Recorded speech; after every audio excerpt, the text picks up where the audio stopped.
You're at a four-way stop. You got there first. It's clearly your turn. But the person across from you, driving a mid-sized SUV with a student driver sticker that looks 5 years old, just stares into the middle distance, clutching the wheel like a lifeboat in a storm. Or worse, they do the polite wave, beckoning you into oncoming traffic like a misguided siren. Welcome to the asphalt arena. Behind the wheel, the average human undergoes a psychological transformation more drastic than Dr. Jekyll and Mr. Hyde. You aren't a neighbor, a friend, or a taxpayer anymore. You're a kinetic projectile with a very expensive insurance policy. We like to think driving is a skill. We talk about good drivers and bad drivers as if it's a character trait. But the truth is, humans were never meant to travel at 70 miles per hour in a 2-ton living room. We are biologically mismatched for the highway, and our brains are currently glitching out at every merge lane. Today, we're looking at the evolutionary malfunction of the modern driver, and why your road rage is actually just a very old brain trying to survive a very new world. In the world of social psychology, the car is the ultimate anonymity shield. Think about it. If you were walking through a grocery store and accidentally bumped into someone, you'd say, "Oh, excuse me." You might even share a polite laugh. But if someone cuts you off in a 2018 Honda Civic, that's not a person. That's a vessel of pure evil, specifically designed to ruin your Tuesday. Because we are encased in glass and steel, we lose social cues. We can't see eye contact, we can't see micro expressions, and we can't see the "I'm sorry" shrug. Instead, we suffer from the fundamental attribution error. When you make a mistake, like missing a turn, it's because the sun was in your eyes or the GPS was late. When someone else does it, it's because they're an inherently incompetent human being who shouldn't be trusted with a toaster, let alone a vehicle. We've traded human interaction for signal interaction. And since the only way we have to communicate is a binary honk or a blinking orange light, our lizard brain interprets every slight as a territorial threat. Let's go back to the savannah then. For 99% of human history, if something was moving at 40 miles per hour toward you, it was either a cheetah or a falling rock. Your brain developed a flight or fight response based on depth perception and closing speed. The problem? Evolution hasn't caught up to the interstate. Your brain struggles with high-speed parallax. We aren't naturally equipped to process the speed of a car merging from a blind spot because in nature, things that move that fast don't usually come from blind spots. They come from above or behind. Furthermore, we suffer from the illusion of control. We feel safe because we're sitting in a climate-controlled seat listening to a podcast about 14th century history. This comfort creates a cognitive disconnect. Your body thinks it's resting on a sofa, but your reality is that you're moving at a velocity that would turn your bones into dust if you hit a stationary object. The result? We drive passive-aggressively because our brains don't truly believe we're in danger until the airbags deploy.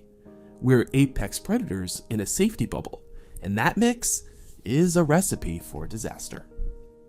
Why is there always someone doing 54 and a 65 in the passing lane then? This is the architecture of inattention. Driving is a high bandwidth task that we treat like a low bandwidth one. This is the Dunning-Kruger effect of the highway.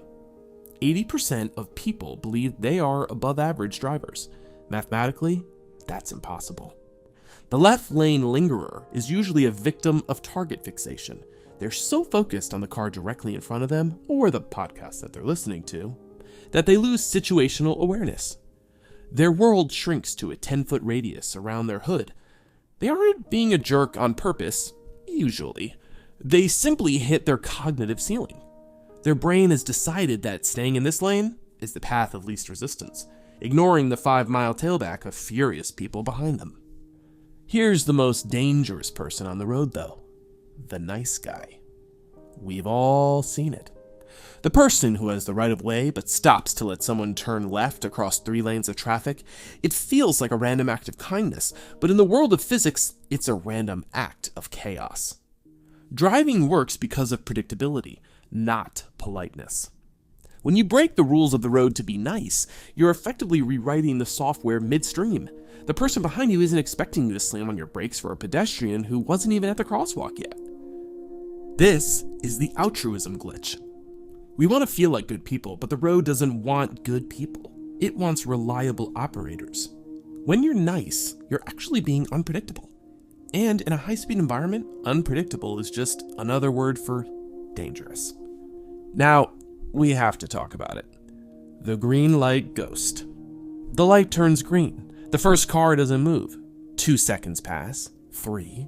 You see the faint blue glow reflecting off their rearview mirror. This is variable ratio reinforcement. Your phone is a slot machine, and the red light is the perfect time to pull the lever. We're so addicted to the micro hit of dopamine from a notification that we're willing to risk a multi-car pileup for a like on a photo of a sandwich. But it's deeper than just distraction. It's task switching cost. It takes the human brain an average of 23 seconds to fully refocus after looking at a phone. So even when that driver finally looks up and hits the gas, they are driving high, not on drugs, but on the residual cognitive load of whatever they just read. They're physically there, but their hardware is still processing a TikTok comment. Now, how do we survive this grand human demolition derby? 1. The predictability mandate.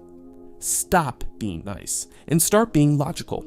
Follow the right of way like it's a religious text. If it's your turn, take it. 2. The 2-second rule for sanity. Give people space, not for their safety, but for your stress levels.